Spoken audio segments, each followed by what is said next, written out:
اعوذ باللہ من الشیطان الرجیم، بسم اللہ الرحمن الرحیم۔ یہ بیان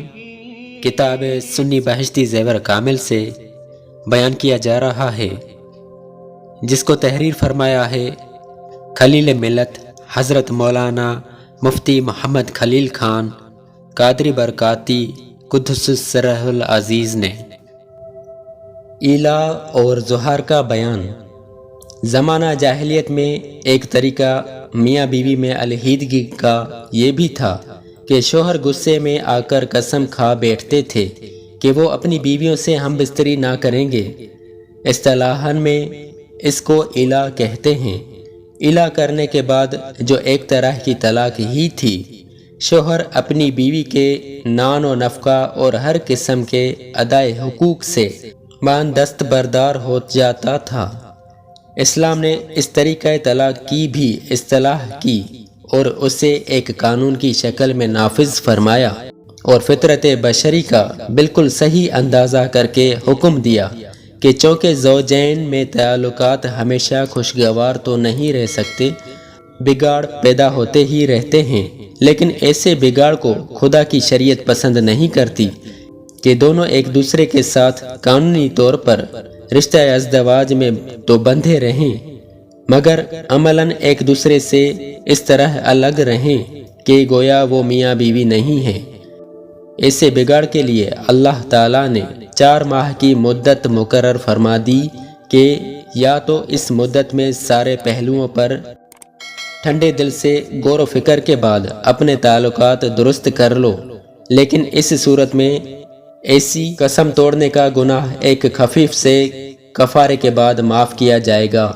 ورنہ رشتہ ازدواج منقطع کر دو تاکہ دونوں ایک دوسرے سے آزاد ہو کر جس سے چاہیں نباہ کر سکیں۔ فریقین ہنسی خوشی اور باضابطہ معاہدہ نکاح کو فسخ کر کے ایک دوسرے سے مستقل علیحدگی اختیار کر لیں۔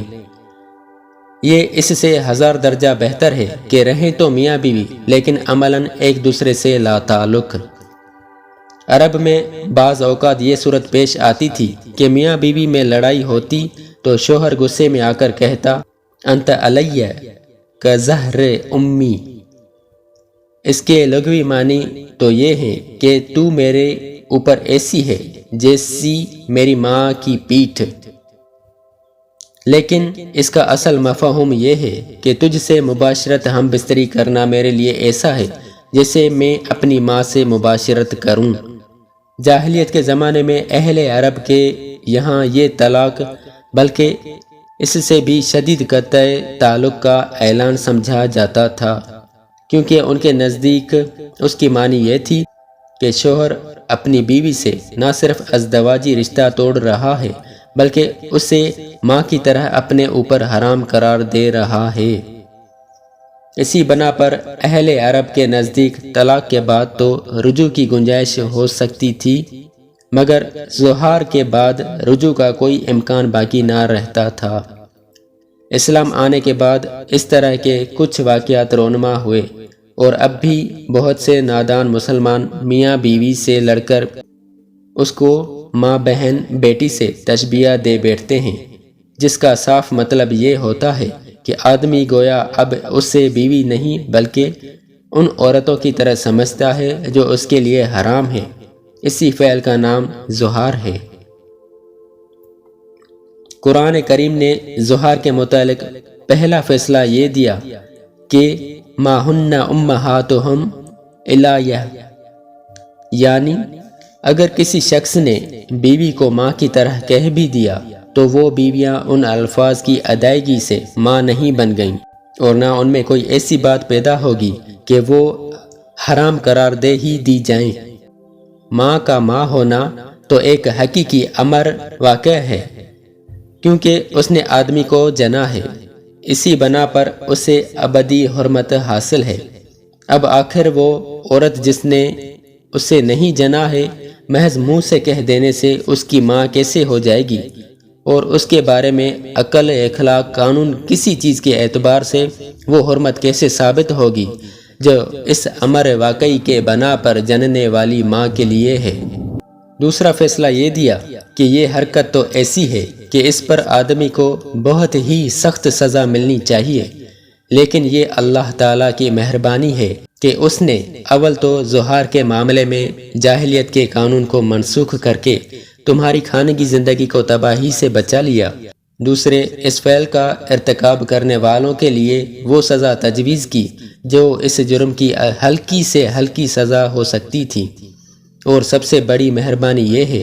کہ سزا کسی ضرب یا قید کی شکل میں نہیں بلکہ چند ایسی عبادات اور نیکیوں کی شکل میں تجویز کی جو تمہارے نفس کی اصلاح کرنے والی اور تمہارے معاشرے میں بھلائی پھیلانے والی ہیں۔ چنانچہ اس بارے میں بھی اگر گناہ کا تدارک کر لیا جائے تو گناہ معاف ہو جائے گا۔ اس سلسلے میں یہ بات بھی سمجھ لینی چاہیے کہ اسلام میں بعض جرائم اور گناہوں پر جو عبادات بطور کفارہ مقرر کی گئی ہیں وہ نہ محض سزا ہیں کہ عبادت کی طرح روح سے خالی ہوں، اور نہ محض عبادت ہیں کہ سزا کی اذیت کا کوئی پہلو ان میں نہ ہو، بلکہ ان میں یہ دونوں پہلو جمع کر دیے گئے ہیں تاکہ آدمی کو اذیت بھی ہو اور ساتھ ساتھ وہ ایک نیکی اور عبادت کر کے اپنے گناہوں کی تلافی بھی کر دے۔ بالفاظ دیگر یہ حکم تادیب کے لیے دیا جا رہا ہے تاکہ مسلمان معاشرے کے لوگ جاہلیت کی اس بری عادت کو چھوڑ دیں اور کوئی شخص اس بیہودہ حرکت کا ارتکاب نہ کرے۔ بیوی سے لڑنا ہی ہے تو بھلے آدمیوں کی طرح لڑو، طلاق ہی دینا ہے تو سیدھی طرح طلاق دے دو۔ یہ آخر کیا شرافت ہے کہ آدمی جب بیوی سے لڑے تو اسے ماں بہن بنا کر ہی چھوڑے۔ مسلمان عورت بلکہ مرد دیکھے کہ اسلام نے ایک مسلمان گھرانے کو بربادی و تباہی سے بچانے کے لیے کیسے کیسے حکم آمیز احکام نافذ فرمائے ہیں، اور مرد عورت کس کس طرح خود اپنے گھر تباہ کرتے ہیں۔ اے رب ہماری آنکھیں کھول اور راہ حق پر ثابت قدم رکھ، آمین۔ بھی ہمارے چینل کو سبسکرائب کریں اور روزانہ نئی اپڈیٹس کے لیے بیل آئیکن